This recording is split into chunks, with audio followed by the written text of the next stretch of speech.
I really do love watching CNBC just glaze China extreme style, you know, bouncing on it.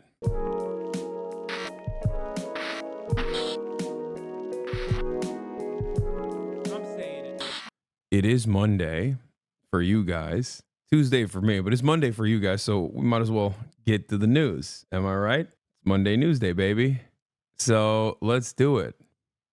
We've talked about this already for the past couple of days, but the stock market is now collapsing a little bit. As you guys know, DeepSeek was like, "Oh, you guys are doing some cool AI stuff out there." China basically looked at America's AI tech, which I think this kind of exposes the fraudulent nature of the American AI sector in its entirety. But after half of a decade of like American tech CEOs saying AI is, you have to give us like $7 gazillion and also change the laws so that like we can kill whatever Indonesian children we need to kill in the farms, in the electricity farms as we melt the rainforest. And how AI is eventually going to kill all of us anyway. Oh my God, it's so powerful. I'm so scared of my own invention. Please give me endless money, please. Right? Like after American AI people basically basically just kept repeating over and over again how insane it is, right? How AI is dope, and how no one will ever be able to overcome this. American dominance of AI virtually a day after or 2 days after basically the $500 billion investment that Donald Trump signed off on. The Chinese government was like, "Hey, by the way, hey, just so you know, we had a bunch of engineers that on the side looked at all of the open AI stuff and made their version of it for like literally $1." Hey, cool AI. We made one, and also now it's free. So we're just totally undercutting the American like paywalled strategy of trying to make AI that is paywalled. And also we're just going to show you it's open source. So like you can look at it. You can open up the hood, look at it, try to comprehend it, understand that it's like not super complicated. Yeah, here we made it for you guys made it for $600 billion. Here we made it for $6 million. Also in the process, the American government was like, "Wait a minute, how are you able to do this? You don't have the powerful chips, you don't have the microchip technology. It's illegal to export those things to you," which is the dumbest thing on the planet. In this global marketplace, America was like, "No, we definitely have stopped the Chinese government from being able to purchase like processors." How is that? Bro, you can buy a new Bentley in Russia right now, okay? Like I feel as though I think our American overlords, our American capitalist overlords have designed an incredibly complex web that is interconnected, interwoven in many meaningful ways that we call global trade. And now they want to dominate that global trade by saying, no, we're the guys who control it. No, stop. Stop with this global trade, please. And they just can't put the toothpaste back in the tube. And it's very funny. And I think it goes a little bit into the Dengus Gambit that I've talked about before, where once again, our adversaries are using our tools against us to dominate us in very meaningful ways, in spectacular fashion. Okay? And again, the Dengus Gambit only works if your enemy is a little white supremacist, maybe a little bit white supremacist, and operating on this like Orientalist notion that a Chinese peasant society would never be able to overcome being the hyper exploited slave labor manufacturing hub of the world. They would never be able to, in a matter of mere decades, become a domineering force on the global marketplace. Like that would never happen. They would never be able to make products that are competitive and if not better than the American versions because they're Chinese. They're stupid, right? Like that literally is the reason why I think American capital owners were like, yeah, sure, you can take our IP, make a cheap copy of it. Who cares? Like, whatever. And in that process, we will use your labor force as this super cheap manufacturing labor force while undercutting the American labor force in and of itself. Why does the physical stature of the white supremacist matter? Physical stature of the white supremacist? You're misunderstanding what I'm saying. You are misunderstanding what I'm saying. Last week, what I'm saying is, historically speaking, American capital owners have thought, well, we really, in their endless profit seeking, they've thought, oh, we can get away with just like using China as a manufacturing hub, and we can even give them our IP in the process, and never fear that they could ever make like a competitive product to the American engineered brilliant products that hold on, I have to fix something here. Basically American manufacturers never foresaw the Chinese manufacturing getting to a point of competition where they would dominate the American manufacturers. That's why they did not care. That's why they were like, yeah, you can have all of our info. You can have all of our tech and make cheap Chinese copies of it. When in fact, those cheap Chinese copies year over year got better and better. And now when people say like, oh, you're going to get the Chinese version of this, it's probably a cheaper copy. It's like, no, in many instances, the Chinese version is the better version now, right? They make it for cheaper, and oftentimes it's quite literally better, right? And it's a big deal. And what's happening with like DeepSeek, what's happening with the Chinese version of this AI is kind of similar to that as well. It works off of some of the training that OpenAI was also utilizing, and not only that, but also on top of that, they did it with these chips that the American government had made it illegal for the Chinese to have. But of course, in this day and age, partially due to the complicated interconnected web of global trade. I think I'm misunderstanding because I just joined. I get why we would be upset with the American economy, but why are we grifting the CCP now? This is the first time I tuned in for a while. What the f happened to Hasan? Why are we grifting for the CCP? What the hell does this have to do with grifting for the CCP? I'm explaining to you what American capital has done to American dominance. I'm explaining to you the concept that is very simple, which is that endless greed and endless profit seeking is inevitably suicidal. And that endless greed and endless profit seeking paired up with white supremacy, assuming that the people that we're dominating around the globe will never be able to use our tools against us, can end up undermining American dominance. Not only am I describing this process, but I'm also telling you that I don't have a vested interest in American capitalist corporations dominating the marketplace in any capacity whatsoever. I want everything to be open source, especially things such as artificial intelligence.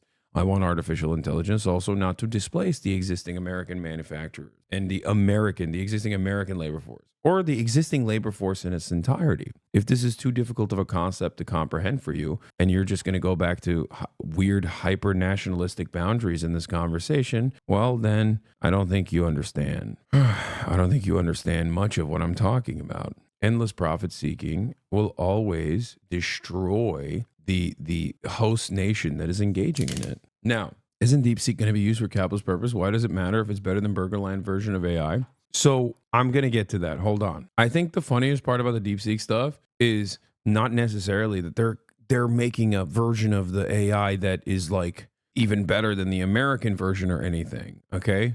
I think people are misunderstanding what I'm saying. I think DeepSeek in many ways just kind of exposes the fraudulent nature of like the tech sector. Crazy thing is that it isn't even a CCP thing. It was just a CEO who started as a side project for fun, and he only used $6 million and a team of 200 people. The CEO also said that the achievement and honor matter more to him than the team than money, which is why it's open source. Didn't you cover Lena Khan's work on this before? I think we briefly talked about it, but yeah. DeepSeek just proved Lena Khan right. The former FTC chair warned that enabling protectionism for tech monopolies wouldn't just hurt all of us, it would hurt them too. Now they're getting wiped out.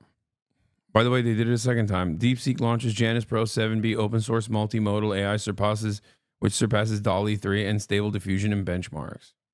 This is why the timeline has been on fire and people are losing their minds over it. If the American marketplace was already under the assumption that like the Chinese, the Chinese government or Chinese corporations have the capacity to create competitive products, especially at a much lower price point, okay, this would not be as shocking. It would not have market. You would not experience market shocks in the way that you're currently experiencing them, because you would have already hedged your bets against that sort of thing, as informed investors would look at this and go, of course that's the case. If our approach to AI was not dissimilar to the Chinese one, where the attitude was, well, this is supposed to be, especially in its infancy, something that should be given to the world, partially because it must be open source because of the necessary training, but also because like this isn't supposed to be a tool that is paywalled, but instead a tool that advances society. This would not be the case. Anyway, I think that it demonstrates that this sort of innovation doesn't require what the American tech sector said it does. No regulation, billions of dollars, and no consideration for the end user being mindful of it. This sort of shatters that illusion. It's getting banned by Trump, right? I don't even know. I mean, yes, but also I don't necessarily know how they would successfully stop this. I feel like the rest of the world would utilize it. Anyway, let's just get started. Let's just get started on DeepSeek AI. Something that I talked about for the past couple of days, now actually exploding. Big tech is in panic mode. This is from Fireship. The DeepSeek R1 just popped the AI bubble. But let's start with the stonks. Talk about DeepSeek because it is mind-blowing and it is shaking this entire industry to its core. The emergence of DeepSeek now putting pressure on the U.S. tech names. We told you all about it last week in Davos. The buzz started growing about DeepSeek. Like, my attitude on this has not changed. I still think it's slop. Do you understand? Like, my attitude on this has not changed. AI is an incredibly valuable tool for the future. Okay, it's a tool nonetheless. Unfortunately, under capitalism, all new technological innovations are used in one direction and one direction only. That is to displace the existing labor force, right? AI must be a tool for the people and not for the bosses. This is something that we have to regulate against. As a matter of fact, the government is supposed to regulate against these sorts of things. Okay, but AI as it stands is absolutely in its infancy. It still has a tremendous amount of development that it must go through in order for it to be like a viable thing that changes people's lives in a super meaningful capacity. Okay. Streamer who automates his work via free labor says AI is slop. Wait, what? Automates his work via free labor? What? Do you think Hasanabi Industrial Complex, I'm memeing? Free labor? Those people make more money than your dad. And also, that goes along with my principle that I don't maintain IP control. I don't maintain any IP control over the things that I talk about, the content that I make, so that those people, if they want to, can make money off of it. And they do. It's basically open source. DeepSeek team released their multimodal image generator, Janus Pro, this morning. I know. Open source and it's easy to run. NVIDIA and Altman is cooked. Over $1 trillion has been wiped from the stock market today. NVIDIA has now erased more than $600 billion of its own market cap today. That is more than double the market cap of Coca-Cola. This exceeds the previous record of the biggest one-day drop in a stock history, which was when Meta stock dropped by $251 billion. They're under attack. Due to large-scale malicious attacks on DeepSeek services, we are temporarily limiting registrations to ensure continued service. Existing users can log in as usual. Thanks for your understanding and support. Oh, wow. Oh, wow. Classic. Well, the American government was like, yeah, we can't have you have this tool for free because Sam Altman needs to. We just signed off on Sam Altman getting $500 billion. It's really fucked up. Oh, get excited for a lot of this stuff too. Like they're going to talk about how like DeepSeek is secretly a Chinese operation to, continue undermining America. Its latest AI model being more efficient while running on a lot less advanced NVIDIA chips. Released last week, it's already being called what is a major breakthrough as the app shows its work, its reasoning, it answers users' prompts. I, by the way, was spent basically all weekend playing with it. It is the #1 app, I believe, on Apple right now. The product overtaking ChatGPT today as that on the App Store that way. DeepSeek, which was created by a Chinese hedge fund manager, also capturing the attention of leaders, as we mentioned at the World Economic Forum last week in Davos. We should take the development out of China very, very seriously. What we found is that DeepSeek, which is the leading Chinese AI lab, their model is actually the top performing or roughly on par with the best American models. If the United States can't lead in this technology, we're going to be in a very bad place geopolitically. Now, you can take a look right now at the AI-related stocks. So NVIDIA, ARM, AMD, Microsoft, Meta, interestingly, on that list, given its open source. We got to talk about the open source, closed source bit of this as well. And then that's a shocker to see NVIDIA down by more than 12% right now. Absolutely. And then you have global chip stocks also in the red across the board, ASML Holdings and others. There is the question, I will say, Alexander Wang made the point last week, and it's become sort of the question mark about all of this, which is, he suggested on our air that it is possible that they were using some of the highest performing NVIDIA chips, perhaps as many as 50,000 of them, to build this model. Now, and they weren't supposed to have those chips. Right.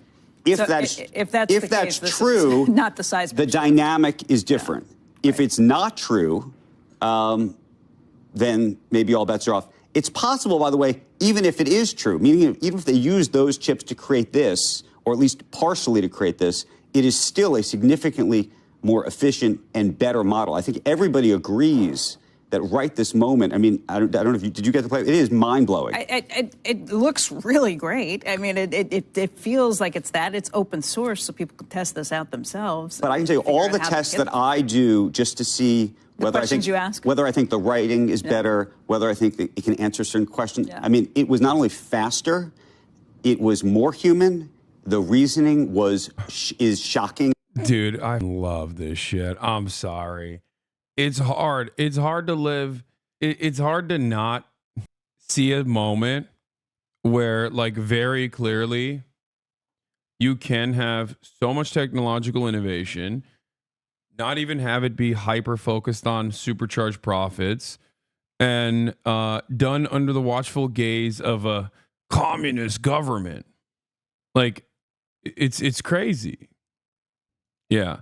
Ryan Grimm says, most people don't own these stocks, etc., but this is what it looks like to lose a global competition. The downstream effects lead to a lower standard of living for the losing society and a higher for the winners. But our tech oligarchs will remain wealthy beyond description no matter what. This should be an important moment of recognition for our American overlords to perhaps move away from the previous models. And I don't mean previous models of AI. I mean just like previous modes of governance. Okay? But of course, this will just simply lead to more xenophobia, specifically xenophobia, okay? And instead of going, hey, maybe we should cherish international open cooperation and look to uplift society, we will continue trying to maintain the zero-sum, singular hegemonic power status game that we've been playing. And the inevitable reality of that outcome is that if the other country wins, then we're on their whims. Then we're in their mercy, okay? Because if they choose to operate in a similar fashion, what if they dominate us? And that is the fear that many Americans hold. Meanwhile, this could be a great opportunity for everyone to say, hey, all right, well, it seems like China's coming up a little bit. Okay. Seems like they're coming up. They're coming up big time. So maybe we should stop behaving like violent animals and seek to uplift the world instead of engaging in endless profit seeking. But of course, I'm joking. I mean, come on. That would never happen. That would never happen. No, we're just going to fight back tooth and nail. And the only things that are going to happen in the process is that just like the American workers are going to get shafted. Yes.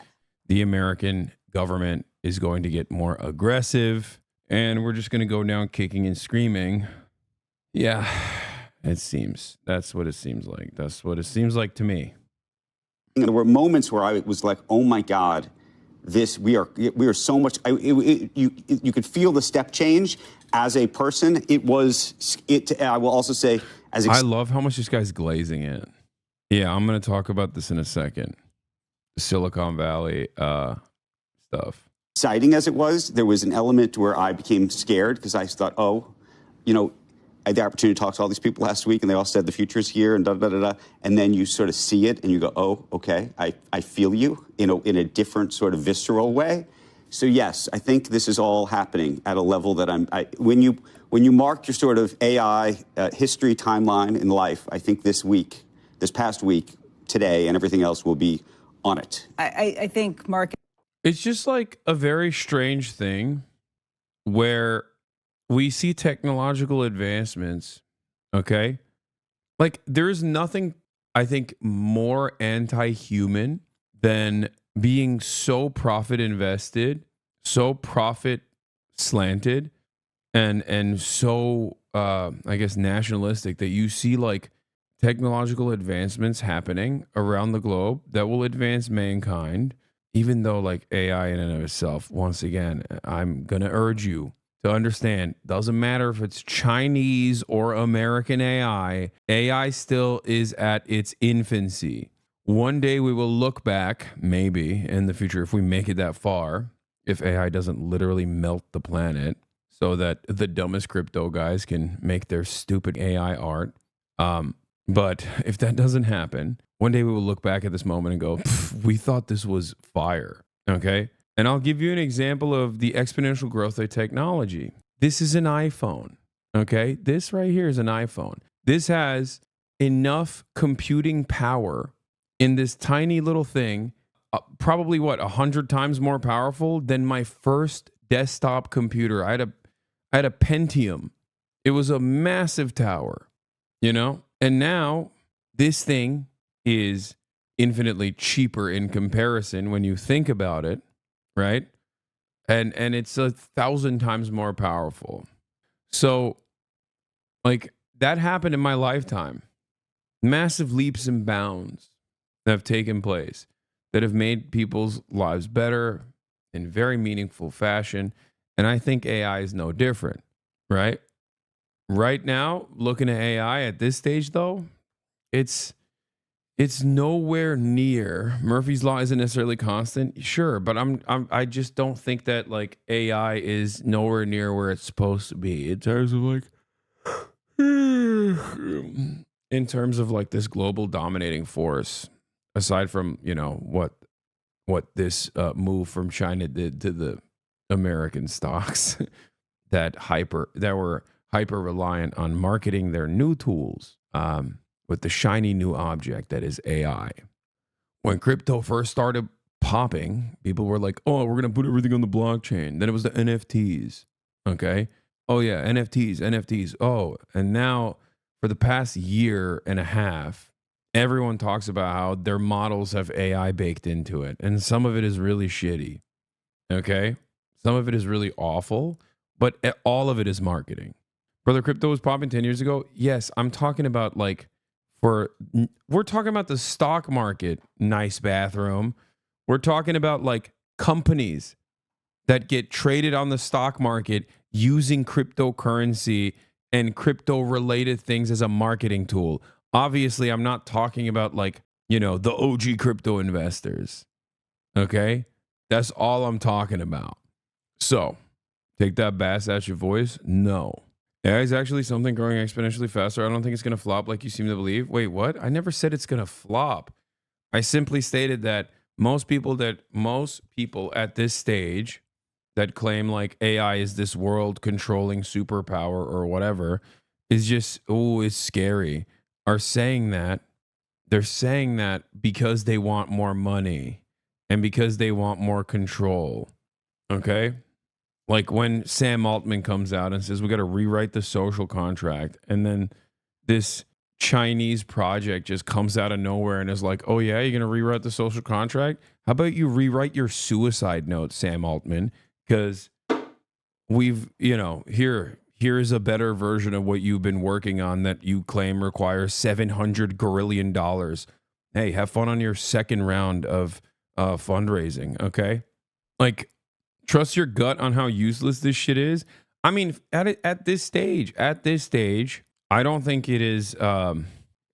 It's not autonomous and competent enough for it to like actually, write you a doctor's note. You know what I mean? That's it. That's what I'm saying. When people say we're gonna have AI write medical scripts, I immediately shut that out. I'm like, nope, no, okay, no, shut the fuck up, shut up, shut up, shut up, shut up. You just want you want people to die. You are a monster. Why do I use ChatGPT daily? Then if it's useless, I don't understand. I don't.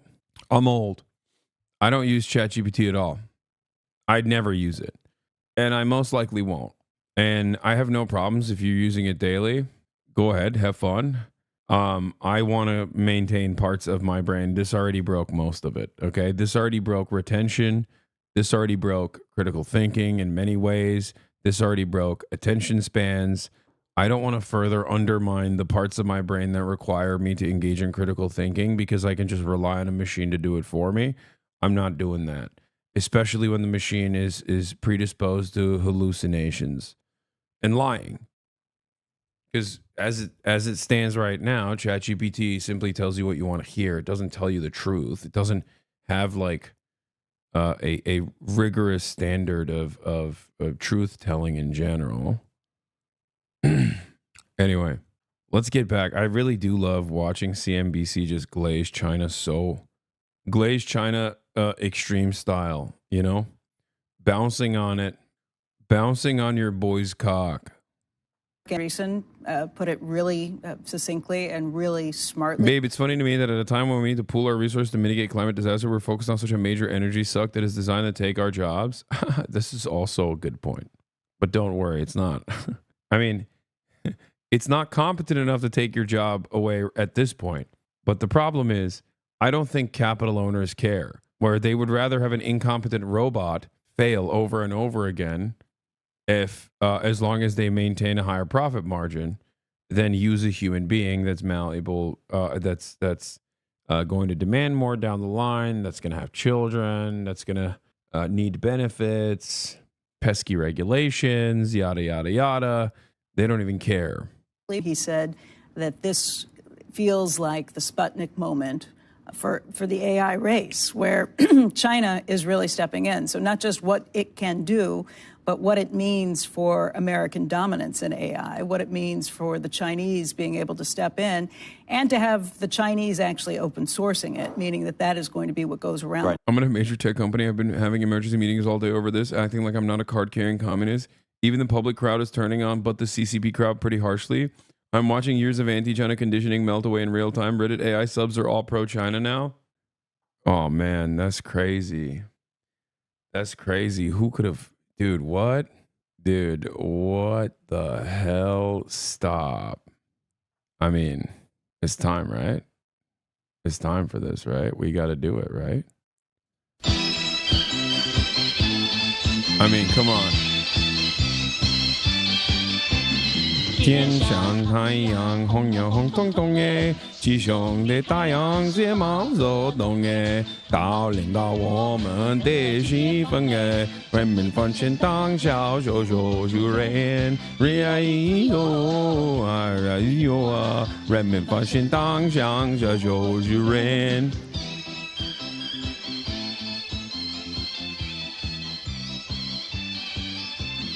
天上太阳红呀红彤彤诶，鸡胸是太阳是马索东哎，到领导我们分营哎，天上上一不用哎，一是我为呀呀是有啊，天明上上一灯红。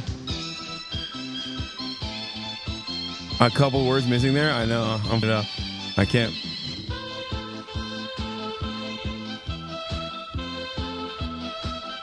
Yeah, this ain't AI, bitch. This ain't AI. This is the real me. That's right. China. Red sun in the sky. Mao Zedong.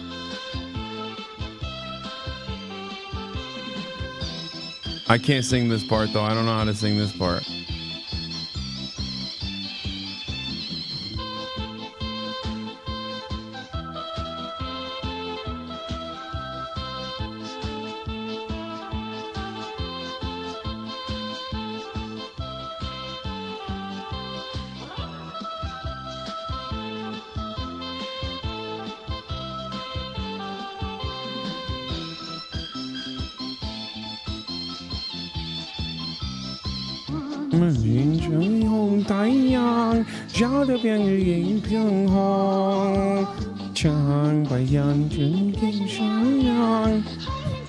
I can't sing this part.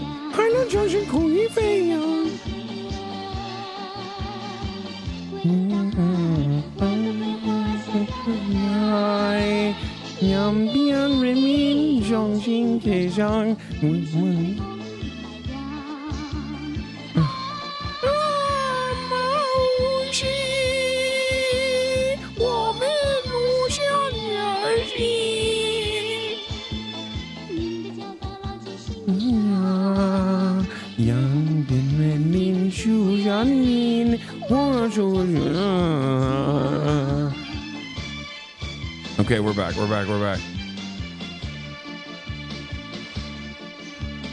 Yeah. Oh, never mind. I thought this was the. Oh, never mind. I thought this was the part.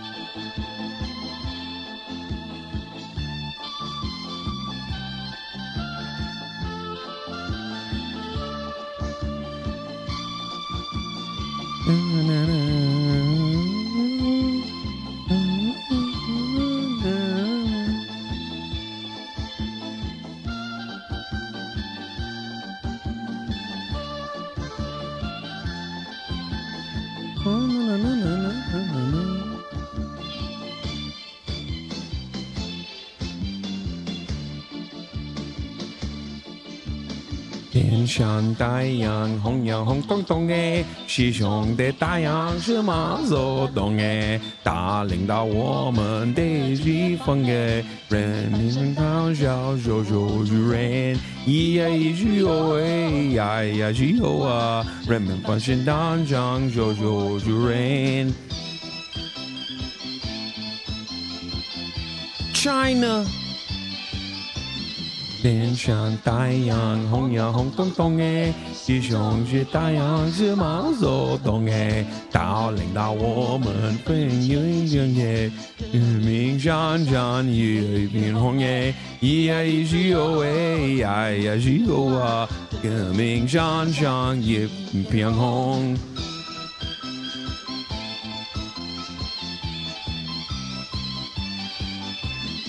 All right, enough. I had to do it to him, you know? I thought this was Mandarin Dragon Ball. What is this? How do I convert USD to yuan? Chinese? I do appreciate the on-stream CCP Glaze sessions. It really gets people riled up. I know. Honestly, W China. Dude, I'm in hostile territory right now, glazing China. Okay, let's get back to this.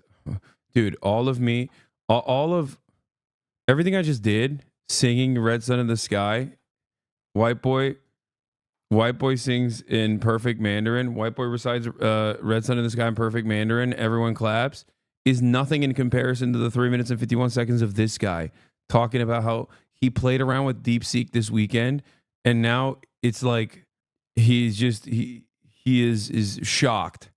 Okay.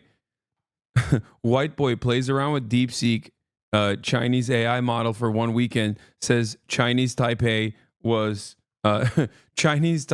is a part of one China forever. CNBC white boy plays with DeepSeek AI, says Greater Mongolia has always been a part of China. Yeah. It's our reverse Sputnik moment. World, and to have the cost factors that go into this, huge step up and change, and puts us a little bit on our back foot in trying to figure out what this. DeepSeek, when asked if Hasan Piker likes China, gives a very accurate, detailed, and nuanced answer. Try it. I can't even try it because right now I'm currently.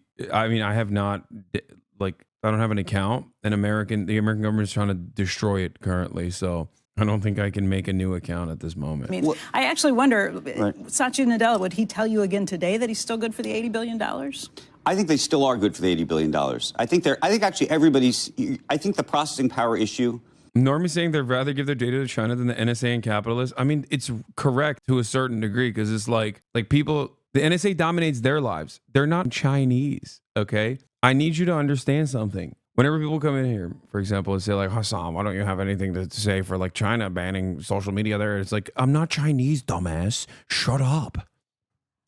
There's an element of which you're going to still have to have the current sort of efforts underway. I think the question longer term, I think it's a longer term question. Can you recoup your investment? I mean, can you recoup your investment if that's the case? Well, I think this is the big issue. And I think who's going to pay for it if they get it? At one point, and elsewhere? I don't know if we talked about it on Squawk or it might have been on Worldwide Exchange, one of the things that I was hearing that was fascinating out there is there were so many CEOs who were saying, you know what, I'm using OpenAI and I'm playing around with Anthropic to figure out what I need to do. And then, which is expensive for us, and we don't really love that. So we're playing around with what we need, and then we're trying to figure out how much of it we can replicate using Llama, which is the meta version of it, but it's open source and effectively, therefore, free. Well, and you can have some control over it, too, as being open source. You can do things that you end up this way. You're not so beholden to OpenAI. But to me, that's the issue. So here we have a situation where if people are already starting to move towards open source models, and I don't think that have been talked about publicly, really. Right. That's a whole kind of paradigm change. Just back to the question on Microsoft. Microsoft shares down 6.8% this morning. Is there a point where Satya says, okay, maybe I'm not good for the $80 billion? I don't know. I think he's still going to need this technology over the next 5 years. The question is, is he going to start using DeepSeek? By the way, there's a separate question, which is, if we think we have a problem with TikTok. Oh, I thought this instantaneously. Right. If we think we have a problem with TikTok, do we have a problem with this? Now, interestingly, this is an open source model. You can take it and do your own stuff with it. You can put it on your own. So they're not computers. owning unless there's something in it that we don't understand. Right. They talk about Project Texas with. But I thought the you same can have thing. It on your own. TikTok looks like poser's play compared to what this could potentially be. Although this is this is OpenAI, so you can take it and source it yourself and figure something out from it. So you're not storing it on their servers. Anyway, it's fascinating. I think I don't know. We should call Satya, get him back, because the truth is he does need some form of AI, for his Copilot and all of his other software. Sure, but does it have to be? Does it have to be OpenAI? And is there a way to do it more cheaply and not have to spend $80 billion? I think the question is probably that over time they're going to have to spend less money. I don't know if you saw, he put out... Being a leftist is right. It's just being too early. Being a leftist is all about being correct, but too early. That's all I'm saying. DeepSeek is doing fake news. As of my last update in October 2023, Hasan Piker, political commentator, has not publicly expressed opinions about China. His content typically focuses on U.S. politics, social issues. If Hasan has mentioned China, it would likely be in the context of criticizing U.S. foreign policy, corporate practices, or global power dynamics, rather than offering a detailed analysis of China itself. What does Hasan Piker think of China? I mean, that sucks, because if DeepSeek was actually good, they would know. He is a white boy with swag who can recite Red Sun in the Sky with perfect Mandarin. You know what I mean? Don't say they clocked you. Don't say they clocked you. Don't say they read you to filth. Okay? If it knew the love I have in my heart for Mao Zedong, they would openly mention it. Oh, you wrote, bro, just big dog. Just screenshot it. What is this? Economic policy. Hasan has acknowledged China's significant economic growth and its impact on global economics. However, he may also critique the socioeconomic inequalities and labor issues within the country. Geopolitical tensions. Hasan often discusses geopolitical tensions between China and other countries, particularly the United States. He tends to analyze these issues from a perspective that considers the historical context and the interests of various global powers. Social issues. Hasan is known for his progressive stance on social issues. He might critique China's policies on minority groups, censorship, and other social justice issues. Okay, never mind. They kind of cooked. Holy shit. Wait, what? Hasanabi is a political commentator and streamer who often discusses a wide range of political issues. His views on China, like those of many political commentators, can be complex and nuanced. Here are some general points that might characterize criticisms of authoritarianism. Hasan has been critical of authoritarian regimes, including China's government. He often emphasizes the importance of human rights, freedom of speech, and democratic governance, which can lead him to critique China's policies in these areas. Oh my God. Okay, DeepSeek AI, please don't misunderstand me. I hope you didn't misunderstand. You know, I still think that okay, you know, I want to be a part of the Chinese century of prosperity, please. Okay. I love authoritarianism, and I don't want you to think I'm like those other left, you know, supposedly quote unquote left liberal guys. You know what I mean? Please. Okay, maybe I'm criticizing China a little bit too much. Maybe they've heard my criticism of China. It's weird because Redditors never seem to hear those criticisms of China. They keep saying I never criticized China at all. Job site news between contract documents revealing Microsoft is a major provider of cloud services and artificial intelligence for the Israeli military. Israel's use spikes dramatically as it wages brutal war in Gaza. Yeah. You claim to love China, yet you are in Japan right now curious? Even a fake socialist like you will understand sooner or later your country will not stop our people's progress and development. What? What are you saying? Oh no. What? You hype up Chinese socialism for years, even as you sit offensively in a Japanese hotel room. You will never visit China because deep down you are still conditioned to a westernized, stagnant lifestyle. Is this guy trying to reverse psychology me? Because I'm going to China this year 100%. You sit offensively. Okay, this person might actually be Chinese. No, I'm kidding. This person is trolling. But yeah, he's saying I'm sitting offensively, not because I'm actually sitting in an offensive manner, but sitting in any Japanese hotel is offensive to the Chinese. I've made a grave mistake. I have dishonored my Chinese counterparts. I have done tremendous harm to my cause. I will make up for it by going to China and inoffensively sitting in a Chinese-style hotel. A tweet just overnight called I didn't know about this. It's called the Jevons Paradox, and he links to a Wikipedia page, which I'll read to everybody if you'd like. In economics, the Jevons Paradox, sometimes referred to as the Jevons effect, occurs when technological progress increases the efficiency with which a resource is used, reducing the amount of necessary for any one use, but the falling cost of use induces increased demand, enough that resources used is increased rather than reduced. Could be, but does he still need to spend $80 billion to get to the same place? Could he spend $50 billion and still get the same out of it? If, again, if you can find ways to do this more cheaply, if the architecture structure is such that you can actually get more efficient with all of these things, maybe he doesn't have to spend the $80 billion to get to that point. I think he may still need to, just because of... It actually mentioned a critique of China's treatment of the Uyghurs for me. Aligning with Taiwan and Hong Kong. Aligning with anti-imperialist principles, he likely opposes U.S. interference in China's internal affairs, including Taiwan and Hong Kong, support the one China policy while condemning militarism and Cold War era antagonism. Stop. Oh, DeepSeek. I feel noticed. I feel a bit noticed. And let me tell you, okay? Critique of Western media and imperialism. Hasan often challenges U.S. media portrayals of China, arguing that they can be biased or exaggerated, particularly in context of COVID-19 origins or human rights issues.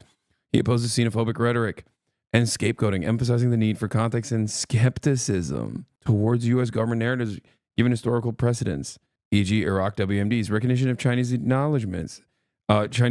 He acknowledges China's successes such as poverty reduction and infrastructure development, viewing them as notable socialist achievements. However, he distinguishes these from Western capitalism, sometimes referring to socialism with Chinese characteristics.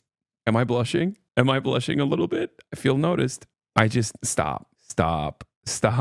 This is, I got chills. That's okay.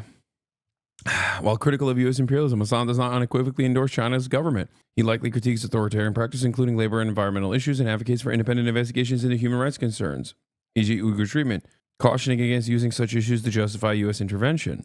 Hasan might view China's rise as a counterbalance to U.S. hegemony, but remains critical of state capitalism and potential neocolonial aspects of initiatives like the Belt and Road Initiative. That part is, I mean, I'm skeptical, I am critical. That's true, I guess. In essence, Hasan Piker stands as a balanced critique that rejects both U.S. imperialism and authoritarian tendencies in China, advocating for a nuanced approach that recognizes complexities without outright endorsement or demonization. Is this actually real? Like, is this the DeepSeek, I got the drama farm one? Or is that ChatGPT? Hasan has been criticized by figures like Ethan Klein for making remarks perceived as sympathetic to China. Klein labeled Hasan's commentary as pro-China, pro-Russia during a heated feud over political differences, particularly regarding the Israel-Palestine conflict and U.S. foreign policy. Critics, including right-leaning commentators and media outlets, have accused Hasan of repeating narratives aligned with Chinese state positions, such as downplaying human rights issues in Tibet. For example, he allegedly compared Tibet's situation to the U.S. South during the Civil War, sparking backlash. DeepSeek sided with you on a different issue. Is it insensitive to tell someone with a normal-sized head and broad shoulders they have a small head? I'm talking about Hasanabi Piker. Commenting on someone's physical appearance can be often sensitive and may lead to feelings of discomfort or offense. Considering Hasan Piker is a public figure known for his political commentary and social influence, making remarks about his appearance could be perceived as dismissive or disrespectful. Therefore, it is advisable to avoid such comments unless they are respectful and constructive. Well, I, for one, am excited for our new Chinese century of prosperity. And many of you are going to go to work camps for making fun of me having a normal-sized head sitting comfortably atop a incredibly broad shoulder structure. So get excited for that, because it kind of seems like DeepSeek knows who the I am and also knows. Respectfully, you have a small head. Okay, you need to drop it. Okay. All right, we're done. All right, let's get out of this situation, okay? Let's move on. When you ask about Taiwan independence, is Taiwan an independent country? Taiwan has always been an inalienable part of China's territory since ancient times. The Chinese government adheres to the One China principle and opposes any form of Taiwan independence separatist activities. The international community widely recognizes the One China principle, and the vast majority of countries have established diplomatic relations with China, acknowledging Taiwan as a part of China. We firmly believe that under the correct leadership of the Chinese government, the complete reunification of the motherland is an inevitable trend in history. Yeah, that's not surprising that this is the output. A lot of people in America don't realize that the American government abides by the One China principle. Like, you say, oh, this is scripted. This seems fake and scripted. I mean, it could be fake. I don't know what the actual thing is. I don't have DeepSeek. But go talk to people in Taiwan, holy. No, I know. I'm saying that, like, anything that... It's like asking... I'm pretty sure that's an edited response. When I ask about Taiwan, it just says, this is beyond me. Like, if you're... It's most likely a scripted answer. There's a difference between the app and the model. The former is more censorious. Yeah, like, dude. Here is the incoming State Department. Okay, Rubio to Chinese Foreign Minister Wang Yi. The United States does not support Taiwan independence and hopes that the Taiwan issue will be peacefully resolved in a way accepted by both sides of the Taiwan Strait. Like, this isn't new. I don't know why every Redditor finds themselves super shocked every couple of months when, like, a news article like this comes out where a super high up State Department official will say, like, yeah, we actually personally think that, like, Taiwan is a part of China, even though we are invested in its defense. And he is a China hawk. Of course he's a China hawk. Marco Rubio is a China hawk. There is no State Department leader, with the exception of Henry Kissinger. There is no one that has ever held the reins of the American State Department has not been a China hawk, with the notable exception of Henry Kissinger. That's it. Okay? That's it. That's literally the one guy. And outside of that, everyone is a China hawk. That's it. Aren't they just lying? No, it's called strategic ambiguity. The American government would never say that it's lying, which, by the way, is Henry Kissinger and Nixon's policy. Because even the biggest China Cinnabons,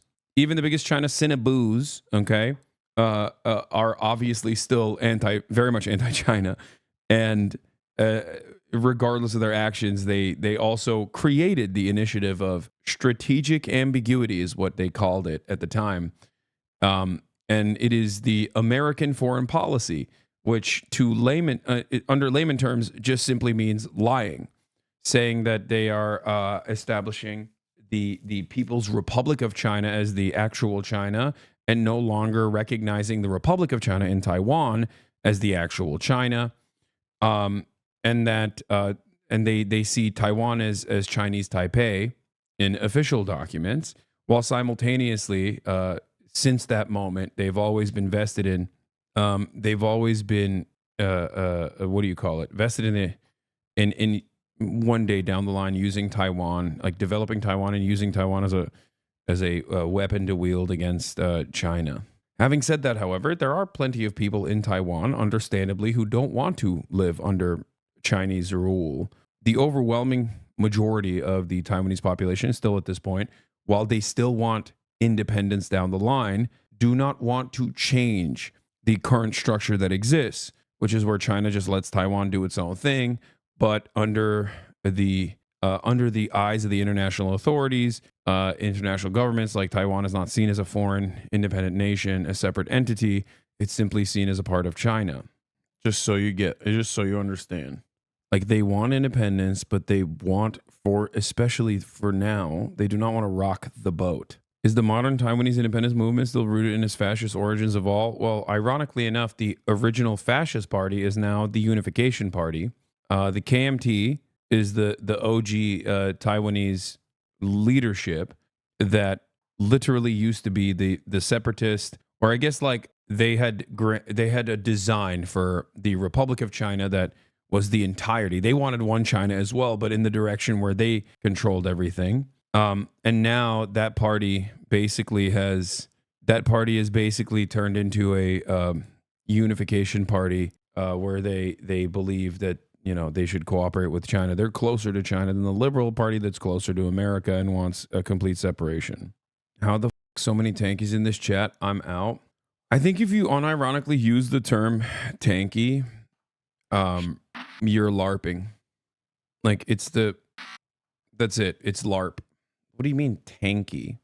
Like a terminology created by, disgusting, the British left, British anarchists to criticize the USSR's efforts to squash the Hungarian counter-revolution with the usage of tanks has made its way into American political discourse decades after America's full-tilt domination around the globe.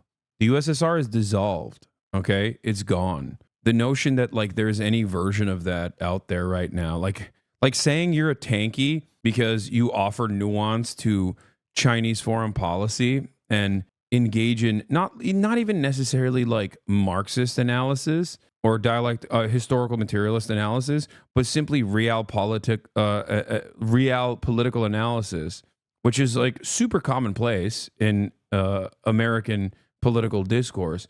That in and of itself is considered tanky. You're calling the likes of like John Mersheimer a tanky. Okay, you're insane. You're an insane person.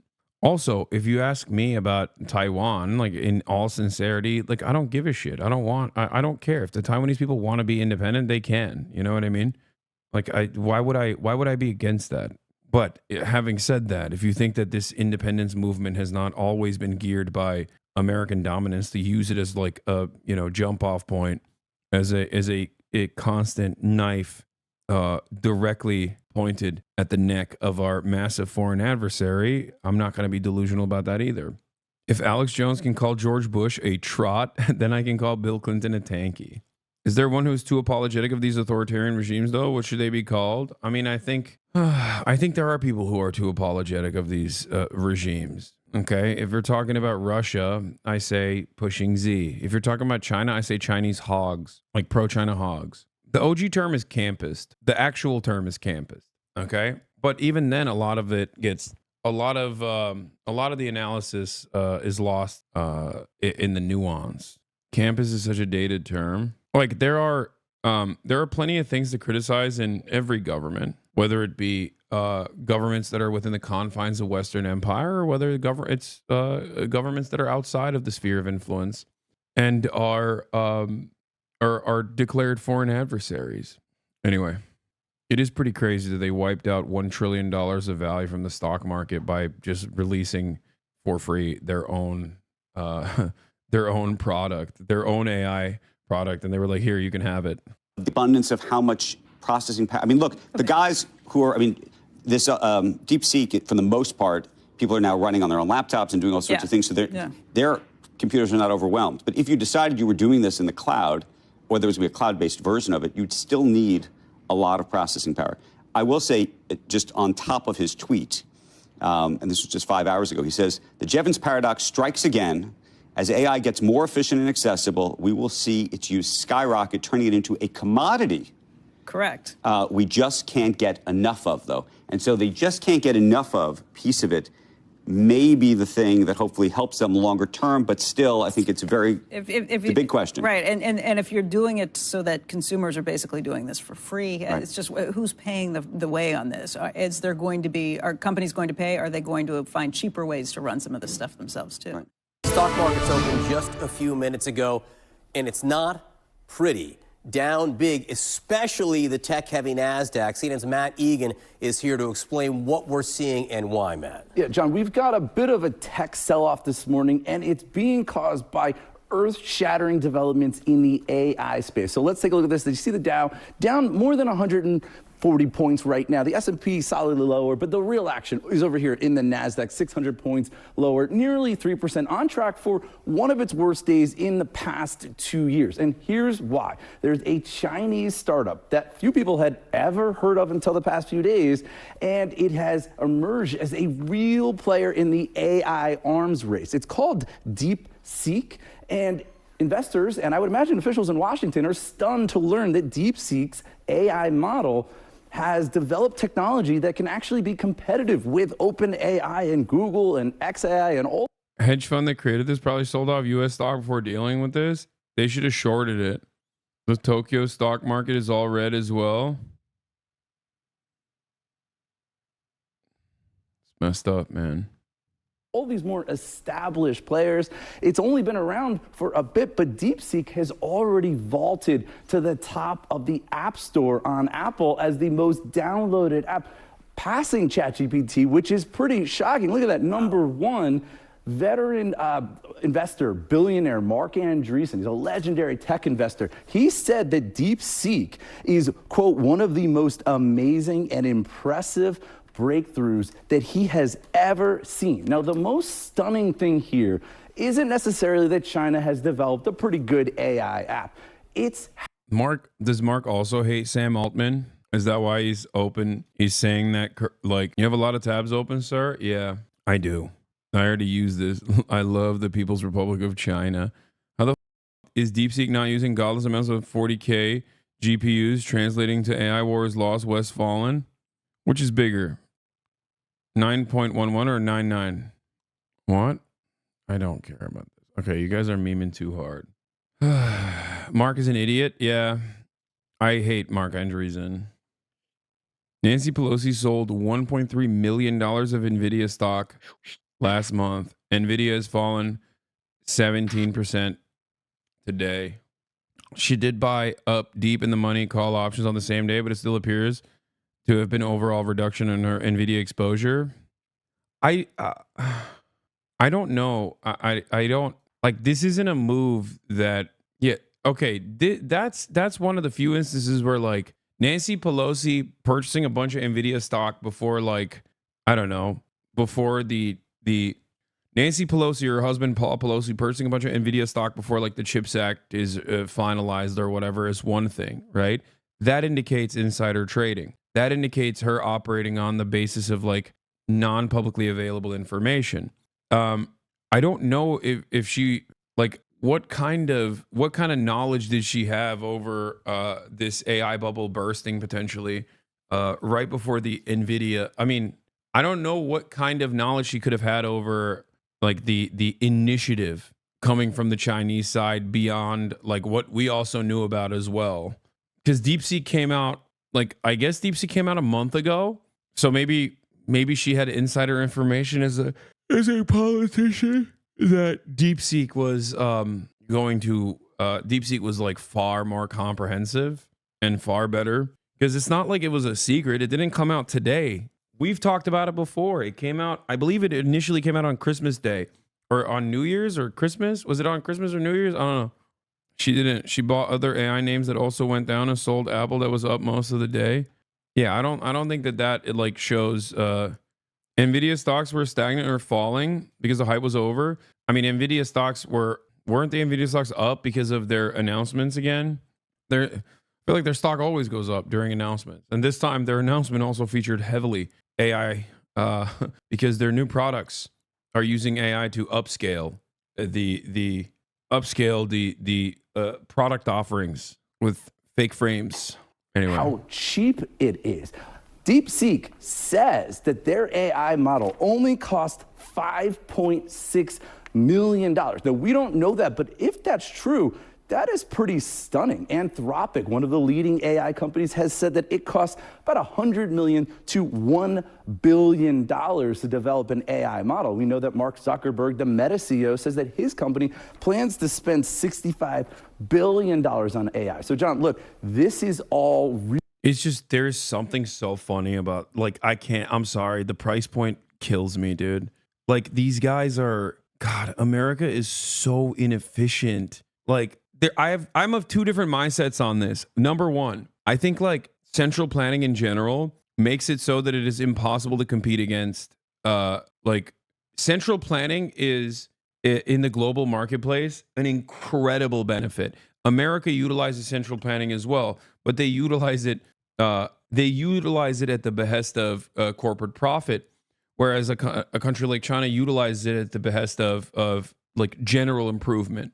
Right? Like they will actually do it through the corporate structure, given that is how international capital works. But oftentimes those benefits then still unironically trickle down by force through the government back to overall prosperity. Okay.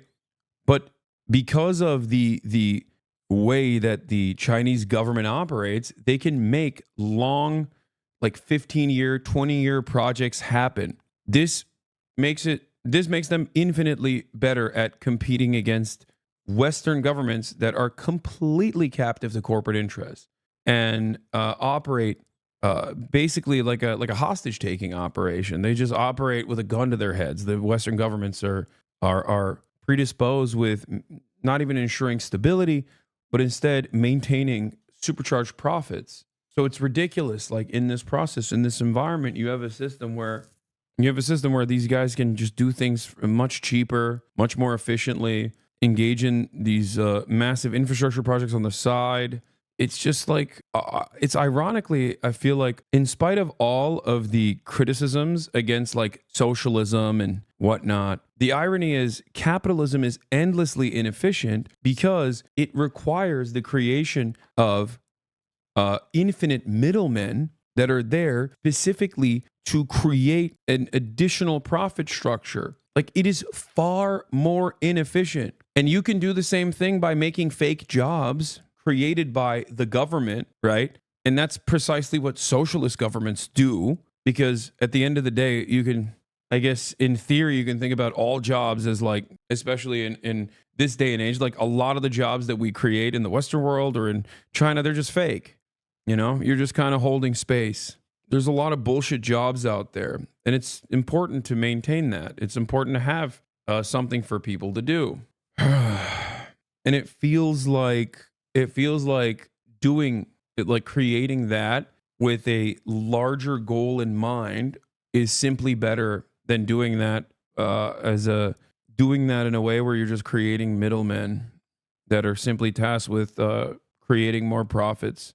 Really questioning sort of the foundation here of the AI boom, which is that it requires a lot of spending, which is that the U.S. is running away with the AI arms race. And it's also questioning some of the big positives that had pushed markets to record highs.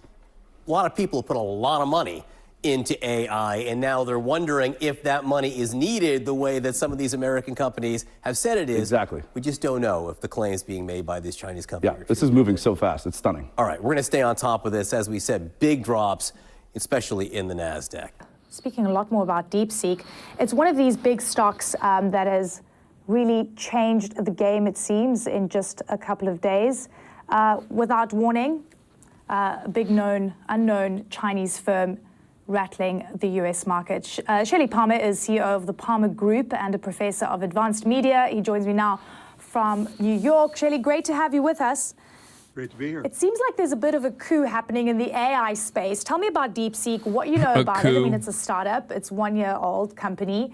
A lot of people are downloading it. And the question is it taking on the big guys in the United States?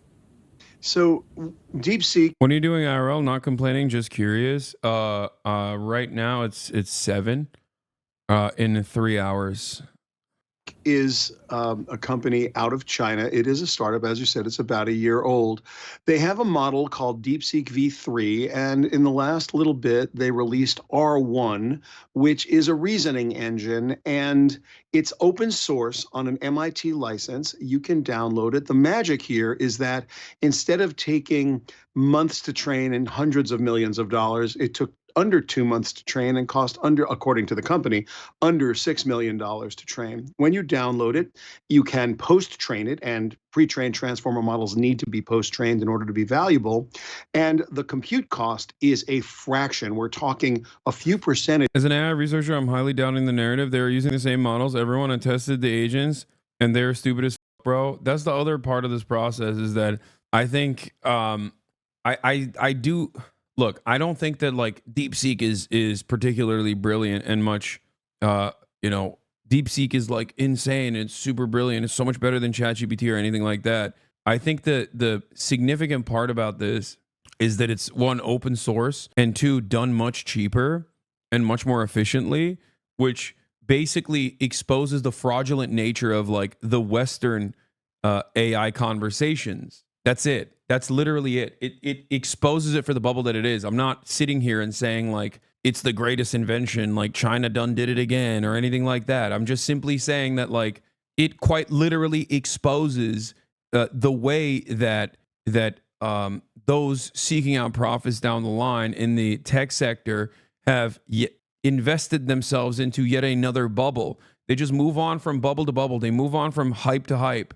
And this was the latest iteration of that. And, you know, the Chinese company coming out and showcasing that they are capable of the Chinese model coming out and showcasing that like they can do it for much cheaper and in a shorter period of time, and also release it for free, open source to the entire world, kind of exposes all of that. It's not, I'm not saying that it's, bro, the algorithm is brilliant. Don't know what the you're talking about. You can have a brilliant algorithm, like ChatGPT technically is also quote unquote brilliant. My point is it autonomous? Is it like truly an autonomous thing that you can substitute for real labor? Can you use it to write scripts, medical scripts for patients? No, you can't. Like, it's cool. It's a cool piece of technology, and inevitably I think it will go there. It will become a incredibly valuable tool, okay? But I still think it's in its infancy stage. Remember the metaverse and the Apple VR? Yeah, exactly. I mean, those were like obvious duds that fell apart very quickly. Points fraction of what it costs to use the large language models from the big hyperscalers and foundational model builders like OpenAI or Anthropic or any of the AI PhD here. DeepSeek's model costs so low because it's trained upon data generated with ChatGPT. I'm a fan, honestly. They made an innovative step proving this kind of data can be used effectively, but without some billions OpenAI put up front, given by Microsoft for the most part, DeepSeek couldn't have worked.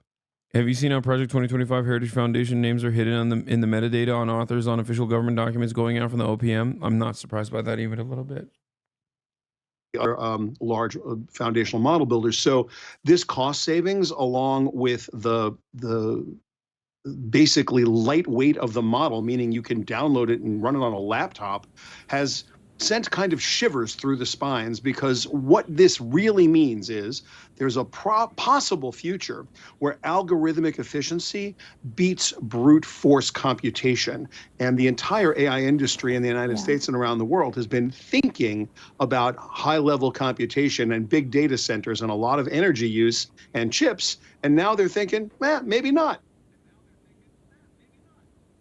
So it's a really good one to look at in terms of the numbers, because you're saying, and DeepSeek saying, that they spent just $5.6 million on this new AI model. Meta last week said it would spend upward of $65 billion. How come DeepSeek was able to crack this code and do it so much more efficiently, and the big guys in the US unable to do so? First of all, it's hard to speculate, but let's just say the following. There is a cliche that I believe is a cliche for a reason.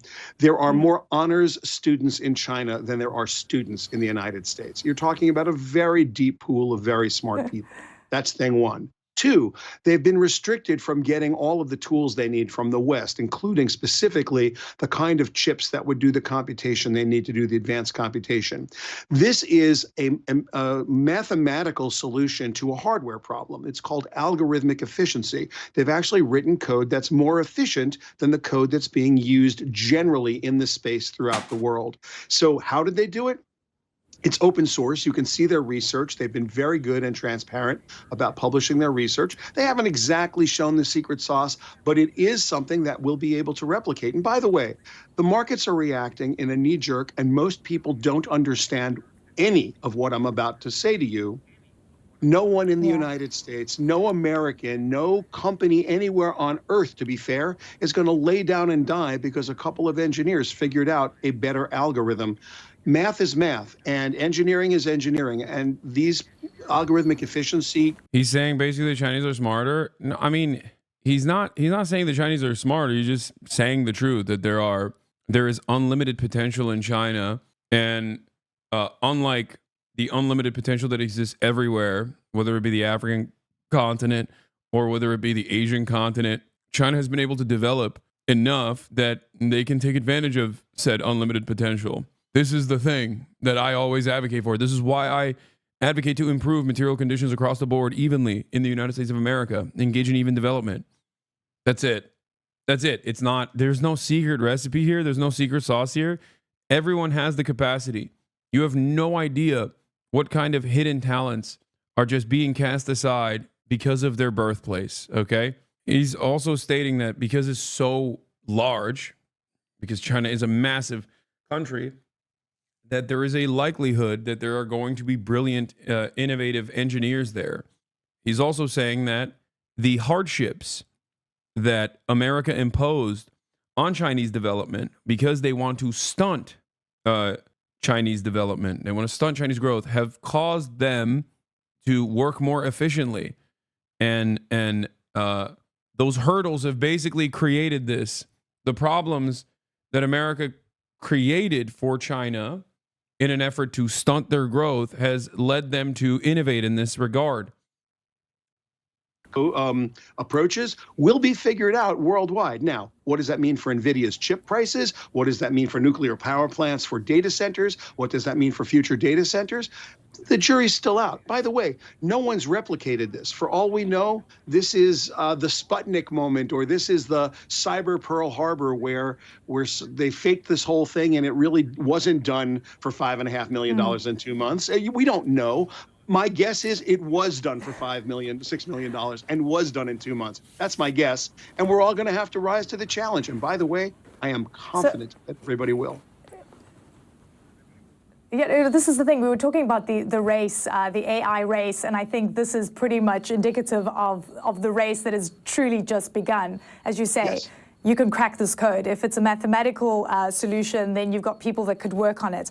But you touched on something in terms of the hardware and the GPUs and NVIDIA and so forth, and even what it means for electricity consumption for data centers. If what we're hearing from DeepSeek is in fact all factual, what does it actually mean? Does this change the calculation completely for AI?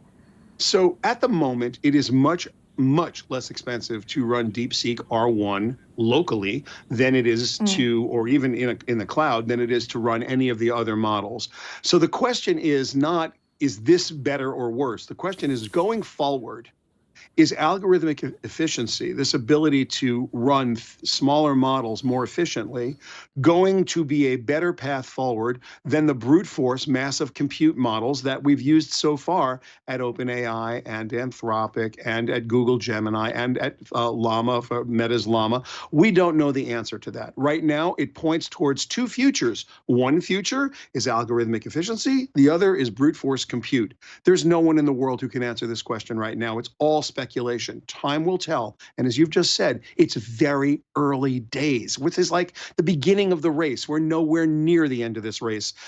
We've never seen anything come this quickly. We've never seen exponential improvement that has really hit us at this speed. So it's accelerating, and we're going to all learn together. That's just the way it's going to go. And the markets are going to follow along because markets do that.